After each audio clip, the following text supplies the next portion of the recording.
episode of the Sunny Side Up Show. I am your host, Sunny Chatrath, and with us today via Zoom is the uber talented animator, director, and writer Prakash Nambiar, all the way from Mumbai. Welcome to the show, Prakash. Now, Prakash has been associated with the film industry for over 2 decades now. He is the creative designer for such films as Dhoom, Dhoom 2, Mere Yaar Ki Shaadi Hai, Saathiya, Bunty Aur Babli, Mangal Pandey, Neal and Nikki, Fanaa, Kabul Express, and others. He has directed The Perfect Girl, and most recently, he is directing a film called Hawa Singh, which is based on the life of a boxer coming from Haryana. He has also written the book The Blunder Years, which is available for purchase on Amazon. Please stay tuned and please don't forget to subscribe to my channel if you enjoy my content. Thank you. Visit a shoot of a friend, and that's when I realized the entire process is the same. It's just that you don't have people on bench where you have to pay salaries every month even if there's no work. They come, they do their work, they go. So that sounded like a better business model for me. So that's how I started. I never it was never like a passion kind of a thing. I mean, I loved movies, but it was never a passion that I wanted to be a director. It was never like that. It was everything. It just flew into that. So now that you're on the live side, do you feel it's any different? And do you like this versus animation? Which one do you like better? See, I think both are good. Both, I mean, I don't have a preference over each over the other because they are two different mediums, but they do the same thing. You tell a story. Now, the way you tell the story is the different thing in the entire thing. The character, the world building, and everything that happens in animation. And if it is real, and if it is for today, if you're just talking about the society today, then live action comes in picture. So they are different as chalk and cheese. That's what I believe. But now with storytelling coming together, like Avatar, and with world building and with stories getting into newer realms and VFX becoming much more accessible, the whole story is changing. Now there is a combination between both. So I think the experience of animation is helping me right now to do live action. Like if I'm going to like Hawa Singh is a 1950 story. So if I have to go back to that era and I don't have that kind of a environment, VFX helps me. So the animation background helps me a lot in understanding and breaking down the scenes and and the execution of the scenes. So it does help me that way. Does that answer your question? Yeah, it does. Definitely does. It definitely answers my question. Now, I mean, that also answers part of my second question. I was going to ask you about the animated characters of Hum-Tum. So tell us more about the animated characters of Hum-Tum. It was pretty interesting and very cool. I think that's a story. That's where everything changed around for me because I used to do a lot of multimedia stuff for Yashraj. So so before I was an animator, I was first I was an architect. So so I graduated as an architect. Yeah. Wow. So then after 6 months of working as an architect, I started despising it. Like, I enjoyed the whole studying part of architecture because I was surrounded by all creative people. And after getting onto a job, I was surrounded by plumbers and carpenters and, all the creative people disappeared from my life. And I really craved for the creative environment. And that's when I thought, I don't think architecture is for this. Yeah. How long were you an architect? I think for 6 months. Yeah. 6 months. Yeah. 6 months I did around 4 jobs. Pretty much, so that pretty much tells about my interest. Like I was not satisfied at all. And then I went into learning animation, but for a different reason. I went for learning animation for walkthroughs. That's where I got into animation. I realized there's more about character animation. There I started learning about it. Then I started researching on my own. Then I lost my job there because I didn't have a job after that because I was so frustrated. And there was somebody who said, will you teach animation to kids? I mean, I didn't learn animation, but you can teach Adobe Photoshop or Corel Draw at that point of time. So I joined as a instructor there. Yeah. Wow. And I joined in a place where there was only 2 students. So one was at 7 o'clock in the morning and the other one was 8 o'clock in the evening. So I had a lot of time to study. And then I downloaded tutorials. At that time, YouTube was not there, but Macromedia, Flash, all those tutorials, I started downloading it and started researching, and that's how I learned animation. So it was, and then what happened is one of the I was still doing my studies in the institute, but they didn't have a teacher to teach animation. And I learned on my own. And the owner of that institute realized this, and then I became the instructor of the instructors. So it became like I had to create syllabuses to teach students. So I became more like I started training the trainers. And in that course, I also became an evangelist for Macromedia at that point. That was in 1999. So then after that, the same companies had a ad division, and they were doing a lot of animation for television ads. There was another company, and they were merging, and I happened to be a part of the merger, and I decided to jump onto from the teaching part to the execution part of it. Yeah, at that time is when Macromedia Flash came into play. So Macromedia Flash was just, I think it was Macromedia Flash 4 was a version. And I realized that, I was very interested in 2D animation, and Flash had a lot of resemblance to 2D animation. So I did a little research on my own. I made a small little animated clip and tried to make a cost analysis between traditional cell animationists and how a Macromedia Flash animation would come in. And I realized that, there was 1/10 the cost. If you use Flash, it was 1/10 the cost. And I went and presented to my CEO at that point of time, and he said, "This is not the future. 3D is the future." And I decided to start my own, and that's how Katha Animation formed.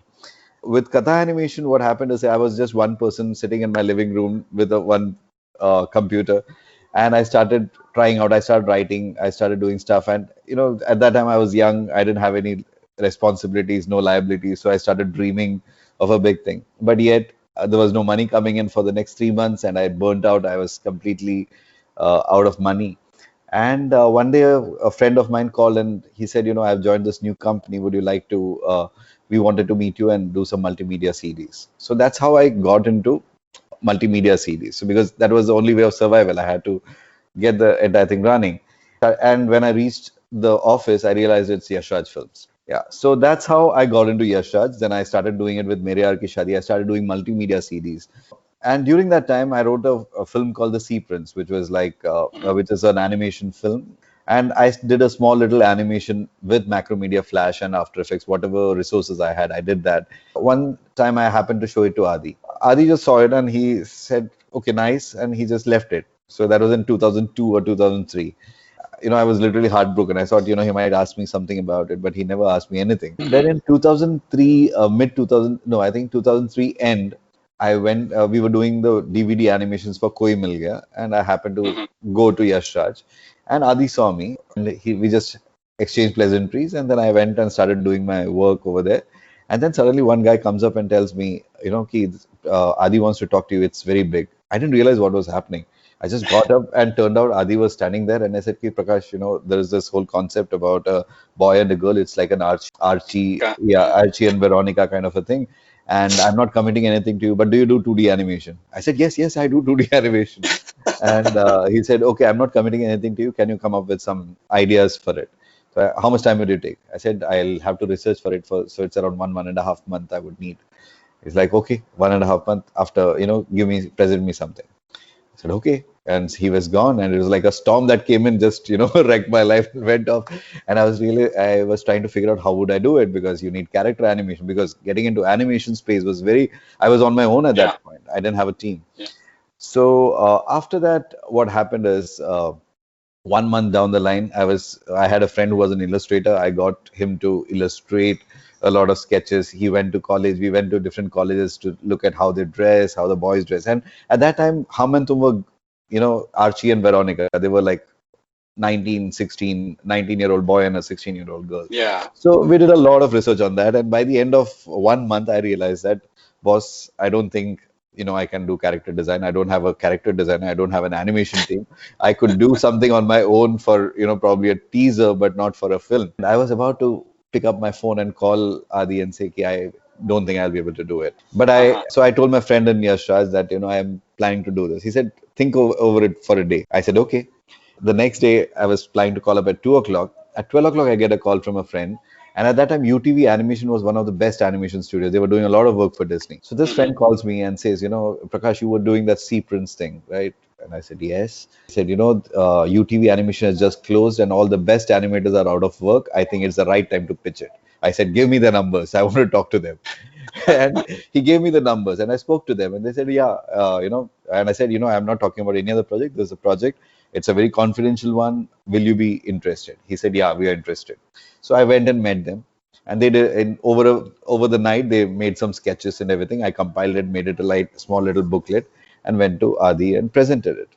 So he saw it. He said, "Yeah, it's there, but something is not there. It's not right there." And at that time, Adi came up with this idea. He said, "You know what? Koi Mil Gaya is doing wonders, and I think Koi Mil Gaya is doing wonders because the kids are calling the parents to the theaters.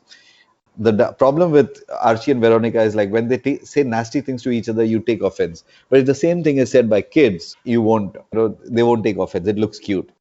And that's how 16-year-old Veronica and 19-year-old Archie or Hum-Tum became small kids. And that's where the journey started. And then at that point, there was already somebody else. There was, I think, Tata Alexi was pitching for it. There were other people also pitching for it. So I had just myself and then these two people who had joined me at that point, and we were pitching for it. And then finally we got it. I mean, I don't know what Adi saw. He said, and when the meeting was happening, so Tata Alexi was, Pankaj Kanpur from Tata Alexi was sitting there, and I was called, and Adi said, "Pankaj, Prakash is going to do the animation. You're going to do the VFX. Prakash, you're going to match Pankaj's price on this." And I was like, "No, I don't think I can match his price because his price was very less." And Pankaj came and tapped my shoulder and said, "No, Prakash, I think you'll be able to manage it. Don't worry about it."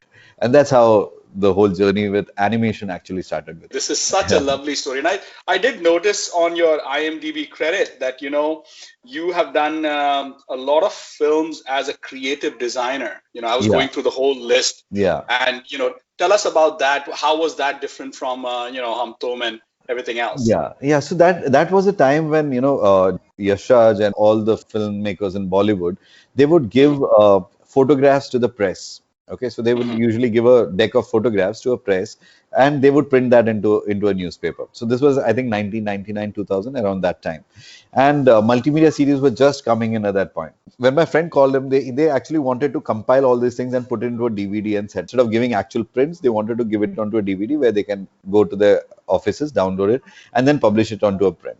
So that's where the team in Yashraj decided, can we make a multimedia CD around thing where there's a little bit more information. So you have a synopsis. So the idea was to put a Word file of synopsis, character description. So the journalists get an idea of what the film is about, and then they write articles. So that when I showed them my work on multimedia CD, which I had done for other companies, so then that's where the idea came in that where we can actually create an interactive CD. So it becomes very interactive. So you put in the CD, you see a introduction of the film, and then it's beautifully, so it's multimedia. That's the multimedia idea that came across, and that really clicked. So that really clicked across, and everybody liked it. And then so we started doing that for every film that came. So I think I was there from 2001. Mere Yaar Ki Shaadi Hai se Kabul Express. I did all the CDs that came, all the CDs, the multimedia DVDs. Like at those times, you put in the multimedia DVDs, it'll show you chapters. So the transition, earlier it was just one flat, you just had to 1, 2, 3, 4, you had to think. So it was much more creative. It was much more interesting. The design was merging with the design of the film, with the posters. So that's how all that thing came across. And then when we did it in Flash, it became easily portable onto the website. So you just concise that and optimize that and put it onto the website, and it becomes another asset that is online. So people can access the website. You don't need a newspaper to know about the film, but you can actually go and go onto the website yashrajfilms.com, and then whatever the film's name was, you click on it and you get a website and you get all the information. You can listen to the music, all that thing would come across. So that's how I got into Yashraj and the multimedia. So that was basically a conduit. That was my bread and butter. During that time, I was building my own intellectual property. So all the money that used to come used to feed the properties that I was creating in Yashraj for animation. So that the big dream, it was slowly, we were building step by step onto the big dream at that point. I mean, I'm pretty sure you must be so excited to see your dream getting fulfilled. And so it is definitely a very satisfying feeling, I'm pretty sure, as I feel the same for things that I do. As one of the things is interviewing you, that's pretty success. I mean, that's very satisfying to me. Oh, I'm so glad. Absolutely. So now, do you get surprised at the work that you create? Creativity, as we know, is an abstract concept, starting from one point and finishing up at another tangent in itself is an evolution. How do you approach this process of writing words to screen? Words to screen. Yeah, for me, when you have an idea, okay, so for example, I think giving an example would be a better idea of how I work. Mhm. Like, I'll talk about The Perfect Girl, which I did. So what happened was in 2004, 2005, I had gone down to Goa, just to chill Mhm. out with a friend. And I happened to meet Mhm. this lady who was around 65, 70-year-old lady in a coffee shop. So there was no other table. So she came and she joined and we started talking. And she was a writer, she was writer and she was from Australia. She had come down to India and she was researching on Indian goddesses. And what happened is, we had a lovely conversation for around 1, 2 hours. And after that she left, and then we realized that we never exchanged names. We were talking, we ex- Mm. we never exchanged names, and I realized, why didn't I exchange a name? And I would like to find her out at that point. And at that point there was no Facebook, those things Right. were not there. And that triggered the idea of The Perfect Girl. Okay, the story came. Mm. So that was the thought of that. What if a boy and a girl? I just, she was a 65-year-old girl. What if she was 18 and or Right. 19, 20, and I would fall in love with that girl, and that was just 1 hour and real time. How about somebody falling in love through conversations? So that was Right. how the idea came in. Now, so then that was the germ of an idea. So it stayed in my head for a long time. So I let it build. So after a point of time, I would keep coming back to it and see if it is still interesting. So what Right. happens is you come out with this idea and it sounds interesting at that point, but after a point of time when you come back, you feel that no, it's not that interesting. Like even with writing also, like when I Mhm. once I started writing for the script, I would write it, I would be completely sold about it, and then after that, if I take a 7 day break and then come about it, and I was like, what shit did I write? Crumple the paper, throw it into the dustbin, and then start it off again. So that's how the process is for me. So it's basically it evolves. Then you have to keep analyzing. You have to keep, you have to come back to reality, because every creator always would think that his Right. creation is the best, but you have to be in grounded, because it's, there are a lot of people out there. The same story might be in somebody else's head.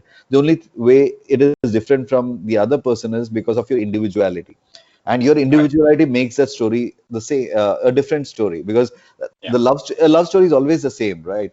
A love story, whether it's Romeo and Juliet or any other, or Titanic, love story is the same. How you say it, what happens in between A to Z, is that's the entire journey. So this creative process is only possible, or it is very unique, only if you put yourself into the script. That So, situation. Yeah. yeah. So for me, the creativity, then what happened is you'd start taking things from your story, your friend's story, you put that context to it, and then build it up into the whole thing, and that's how the whole story comes across. And then you keep coming back to it. Ask for feedback. I think asking for feedback in is a very important thing in creativity, to keep it grounded, True. to take it from words to screen, because you might think it is great, you might laugh at that joke, but somebody else might not get it.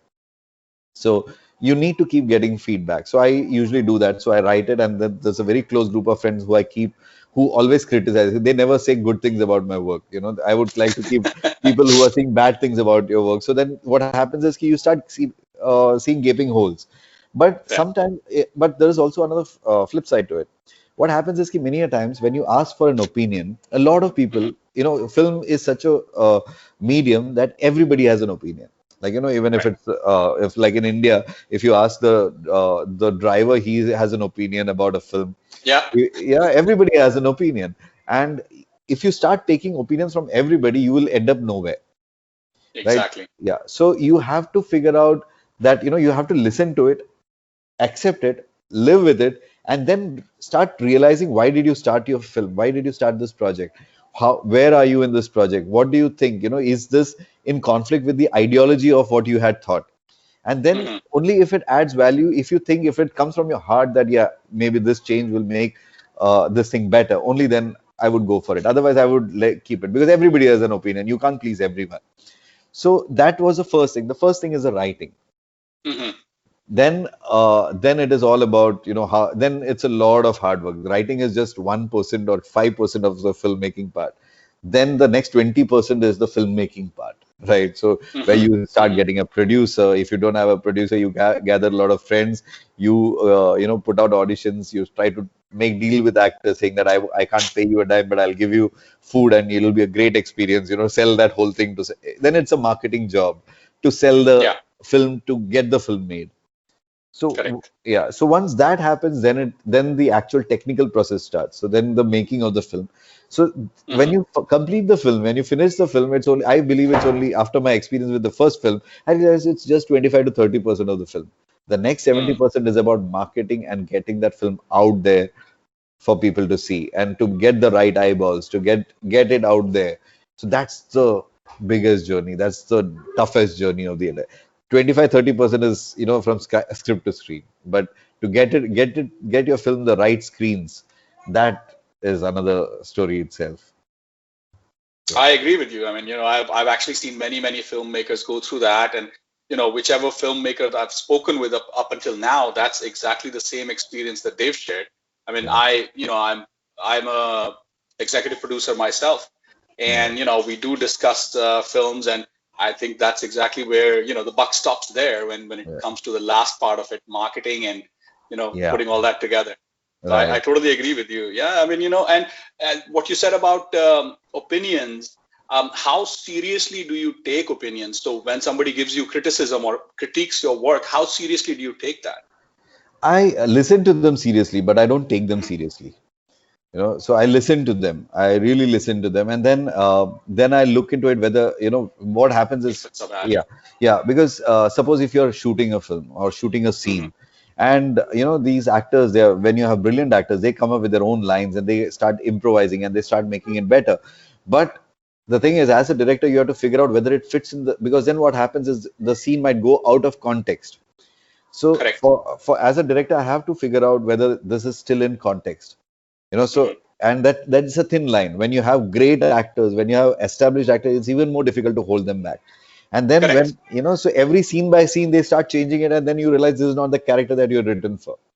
So you Mm. so you have to be serious. You have to listen to it, because there might be some great gems out there. Because everybody's experienced, right? Everybody has their own experiences. They have their own suggestions, which are great in their own form. But at least at the end of the day, it's your choice, because you are making this film, and the entire credibility and the responsibility lies with you. So you have to Correct. understand and take a very calculated decision whether you want to accept that or not. So, it's your decision. The gun is pointed at you at that point of time. So, and you have to be very frank at that point to say no to that person also when when Correct. you're in the middle of a shoot. It can offend people, but you have to. Of course. That's all what direction is about. It's about man management, right? So you have to tell it in a Right. nice way and make them understand. No, if it was a very big actor, let's say, for example, if you had Amitabh Bachchan on the set and he wanted to improvise his lines or something, Yeah, how do you even like say no to him? That becomes the big question, right? I mean, yeah, that yeah. again, Yeah, so it depends on who the actor is, right? Like if it right, is if the actor like Amitabh Bachchan, he understands the right, context. So correct. I think people always understand. It's about you to convince. At the end of the day, you are a marketing guy, you are a salesperson, you're selling an idea. So if you Right. think that this is right, you have to give valid reasons to make it right, because they are all intelligent. They have been here. I mean, if you have got an Amitabh Bachchan who is there, or you have a Shah Rukh Khan or a Salman Khan, they have been here for years, so they know what they are talking. So unless you don't know what you are talking, you can't convince them. So you should know Correct. what you're talking, and you should have a valid reason to say, no, this is why I want to do it. That's why I want it. You can try this, but I want you to, do another take the way I want it. So Correct. what happens is you have that, so you always take a second. If you have an actor like that who says, okay, I want to do it like this, he says, you do it that way, but I want a option for my idea, because then I'll check it on the edit and see if it works. So I'm safe in that way. Otherwise, if I keep accepting everything and I see that it's a different film that I've made, it was, Absolutely. yeah. So you have to be very tactful there. So you should always take that Correct. option of having what you wanted as a That's a director. yeah, yeah. Who do you consider to be your inspiration? Who inspired you to be like a film director? Let's say, There are many people actually, Okay. at different stages of filmmaking, there were different people.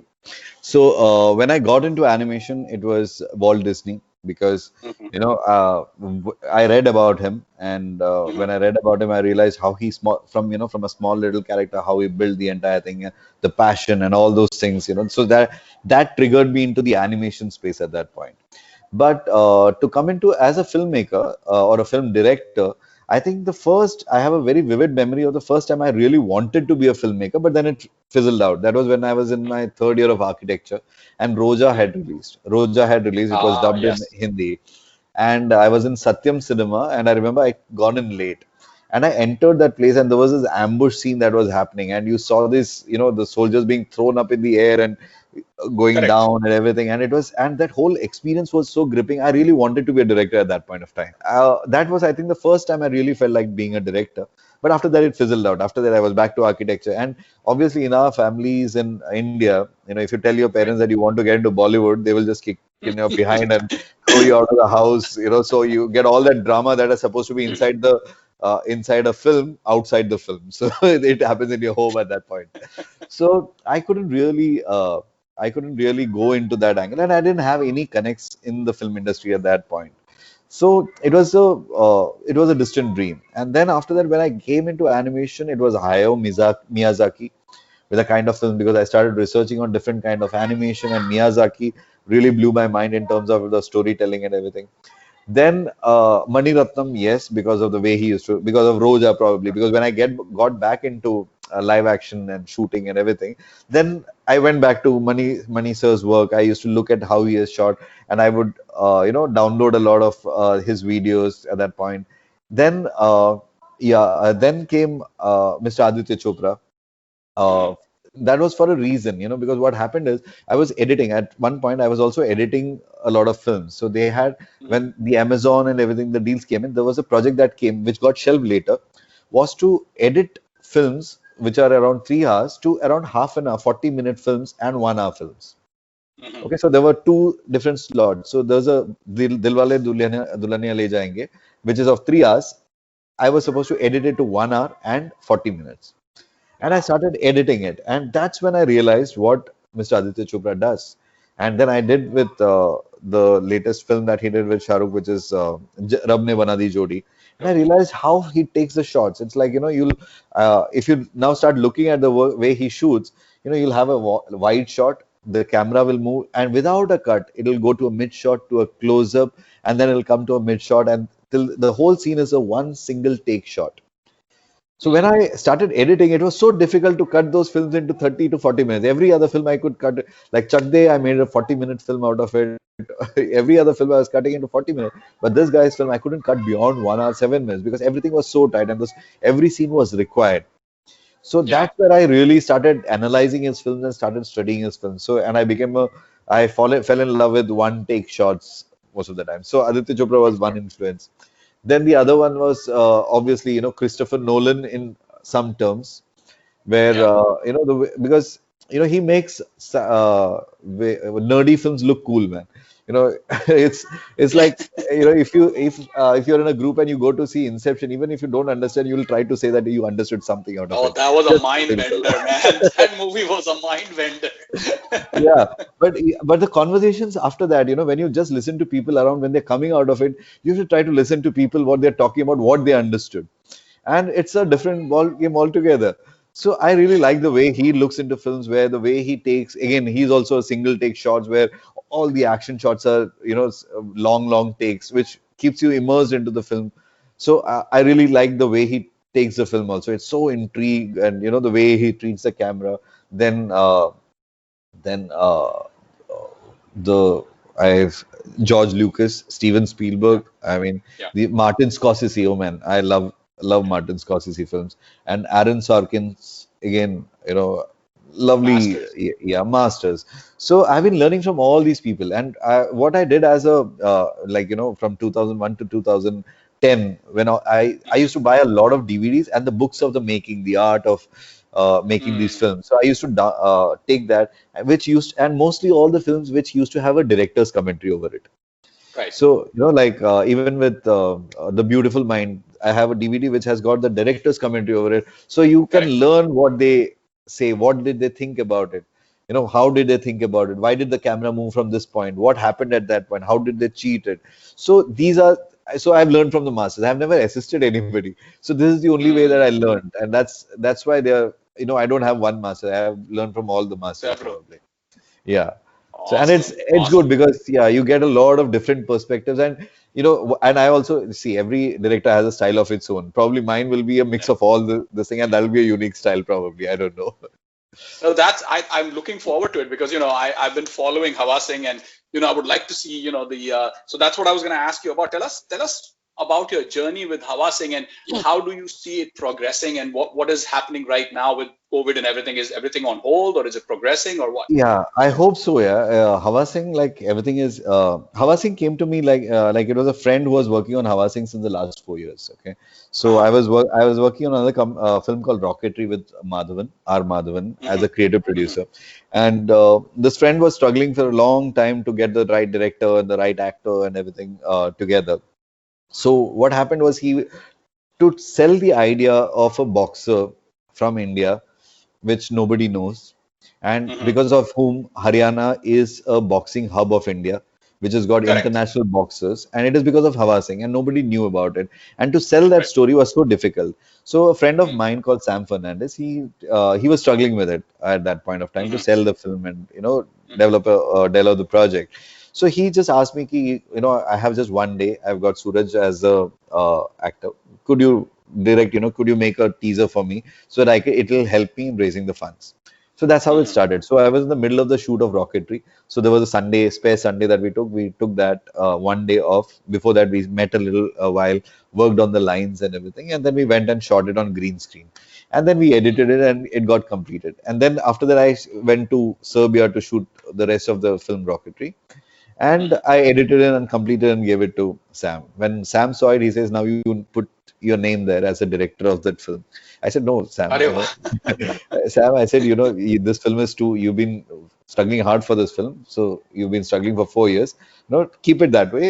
You get your funding, get your." He said, "No, Prakash, you have stood by me at that point of time. I want you to do this film." And that's how I got Ah, Hawa Singh.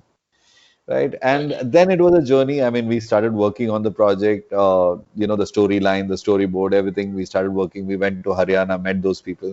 And it's a Hmm. great film. I think it's a sad thing that nobody knows about such unsung heroes Right. in a country. And we started shooting in February. So after that, the COVID came in, and we were supposed to finish the whole shoot by May, and by September we were supposed to finish, release the film. That was the whole Release it. idea at Yeah. that point. So now, with the COVID thing, it's a little dicey. I mean, we are still waiting for the right time to go because we'll have to take the entire crew from here to Haryana. Now, Yeah. with the new kind of norms that are there, it's Correct. we have to make a bubble. You have to create the entire. You have to take an entire hotel for your own staff. Then you can't have Hmm. different cars. You can't use one car for picking up different people. So the cost escalates obviously because of the protocols. Your time to shoot shrinks, so the number of days increases. So that's a very complex thing that we have to work out now. First thing is, Hmm. and to keep the entire crew of around 100 people COVID, free Free. for Yeah. a period of 70 days, sure, flat. That's going to be a Hmm. challenge. So we are trying to figure out how we'll do it. Now it's opened up, so we're just watching probably. And what I need to shoot, I'll have to shoot in the month of March and April, or Right. February, March. So I'm waiting. So we have that time. So we missed out on that February, March. So now we had to shift for the next year. So let's see Yeah. how it goes. We are waiting. We are all cross fingers. We are waiting to see how it pans out, and ready to shoot Correct. whenever we can. No, I mean my best wishes with you and with the entire cast and crew of Hawa Singh. I'm Thanks, Sunny. hoping that this it does very well. I've seen Thanks, other Sunny. films coming from Haryana, like the Boxer Girls, Yeah, Dangal, and all these other yeah. films. So I'm pretty sure that this film will do well as well. I'm pretty sure. And all the best to you. I I hope wanted to so. ask you. I Mm. wanted to ask you about your book. Okay. So please tell me about your book. Yeah, I think one of the reasons that there was a very big reason to write this story. For Yeah. me, it was like I was also an introvert, okay, and I think 70 to 80% of this world is introverts, okay. Right. 70 to 80% of the people are introverts. The extroverts, they are the people who become entrepreneurs. Even the introverts become entrepreneurs later on. Right. But the other people are the alpha males who will be like the smart guys. They will be the cool guys. They'll become the heroes of films. So whenever Correct. I used to watch a film, and I would try to keep myself into that film, I would never fit into the main character. And it was always about the main character. You see Ranbir Kapoor, he's smart, he's suave, the girls love him, and he says his line so beautifully, and all the girls are swooning for him. And I tell that same line, and everybody just runs away, right? So, so in a way, it was that there is a whole 80 to 90%. The stories in films or in books are about the front Yeah. benches or the back benches. So Correct. either the heroes or the villains. Hmm. The people in between never mattered. And I Never thought that, mattered. yeah, and I thought, what about, and the people from this, between the best and the worst, are the people who comes as, the sidekick, the joker in the film, and which people laugh around. So I thought, why not write a book about a person who is from that, which will cater to the lot, because a lot of people will connect to that, because this is something that I also went through, and a lot of my introvert friends. So it's a collection of a lot of stories that actually happened with a lot of different people, and it's crunched onto one person. So that person, Pranay, is a mix of a lot of people together. So that was the reason. So if you ask me for the reason, so that's the reason. I wanted to tell a story about a guy who is not a hero, but The underdog. he's the underdog who survives. He doesn't become the hero towards the end also. He Right. survives, but there is a change in him. That is what the entire process of being bullied to becoming something. There is a whole journey that is there, and he learns. So that was my whole idea of writing it. It was not, he doesn't become the hero of the story, but he survives. And then what happened is the COVID happened, and I had Yeah. actually written a script for the film, which was the second part of the story. The second part of the book is actually a script for the film. And Okay. when Corona happened, so I said, Hmm. okay, now I don't know when this is going to end, so let me try on something different, and that's how I started writing. So once Right. I wrote that as a book, then I wrote a prelogue to the book, the establishment of the character, because in film it is 1.5 to 2 hours, but in a novel you can Right. take it a little longer. So I started elaborating it, and that's how the book happened. So it really happened because of Corona. That I think Right. that's why the book happened. Otherwise, it would have never happened. Great. I would love to make it into a film whenever the time comes, whenever the opportune time comes. Now Right. let's see. I mean, this book will also give me an idea of what people have to say about the film. So Right. it's kind of a it gives me a check whether it works or not. So yeah, let's see. I hope someday I can make it into a film. Besides this, have you done any other writing work? I mean, have you written any other books or any other stuff that you've written? Yeah, I've written a lot of short stories, a lot of Short short stories. stories. Now I'm compiling it to make it into another book. And I've also Right. started writing on the Sea Prince. I remember the story I told you I wrote about the animation film. Right. Right. So, Right. Right. so Right. yeah, so there was a lot of world building. So I'm getting into details, and now I've enjoyed the whole process of writing this book. So I thought, Right. the Sea Prince as a story was very again 1.5 hours, 90 minutes. Yeah. I thought there's a lot of world building that can be done. So I'm elaborating on it. So I've started writing that. Yeah. Now, let me ask you about your personal life. So, how did you already told me about your entry into the industry? That was during, obviously, when you were doing animation work. Originally, where do you belong to? Okay, so the origins are from Kerala. Yeah, but I've Kerala. been a Bombay boy, so I'm pretty Uh-huh. much Bombay. I used to spend a lot of my childhood in Kerala. So whenever the vacations happen, go down to Kerala. So there is little bit of both in me. So I'm a Malayali, settled down in Bombay, but more of a Bombay character. Do you think that any of your creative inspiration comes from Kerala? Do you ever think that? Yes, very much. It does. It does. The one of the stories that I wrote is about my trips to Kerala. Aha, So yeah, so the kind of because it's a different world altogether, right? of course. Because being in a city, it's like you're living in compartmentalized small little blocks where you can exchange spoons and utensils across the buildings just by putting it Correct. out of the window. And in Kerala, where it's lush green and you between the entire fields there is a little house and you have got those spaces and there's a train going by far, which is like a very mythical kind of a feel. So obviously that is very interesting. It's whole exposure to that kind of a world, and also Kerala is very interesting because you'll see a village, a town, and a city very in proximity. So there is a Right. so there are different cultures, and the culture just changes and seamlessly into the city and then comes back. So there is a different vibe there, the kind of relations that people have there are different. The kind of friendships that they have is very different from what we have in Bombay, and even and probably across villages, not just in Kerala. But I think relationships in villages are much more pure. It is very, there's no expectations from anyone. You know, there is everything is very naturally born. And Bombay, yes, there are sometimes you have some friends. It's very difficult to find those kind of friends in India. Yeah, In Bombay, yeah. yeah, Mostly yeah, you'll in the south and all. I think it's a totally different story. But Bombay is very commercialized. yeah, but That's yeah, it's that's very shallow. It takes a lot of time to build that. Like I have my school friends who are still that deep, but you know, the kind of friendship that you'll make in a village is very long yeah. lasting. You know, because they don't expect anything from you. They are just there for being there for you. They're as people.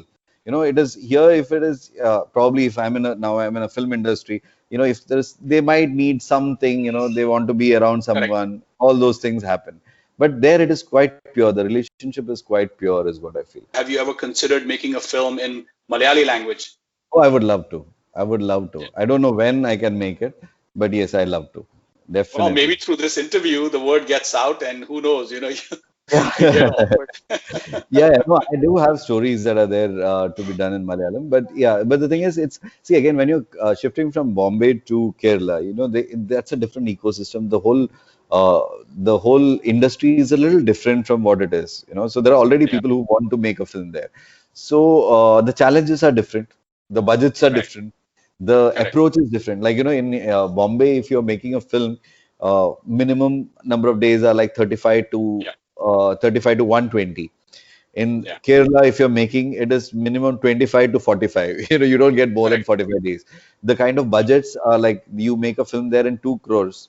The same film, if you Yeah. have to make it in Bombay, it's around 20 crores. So there is a lot of Absolutely. difference the way it works. So yeah, so someday probably, but not now. Maybe in the future, I would definitely love to make a film in Malayalam. Wishing you all the very best, and I really want to thank you for Thank taking the time.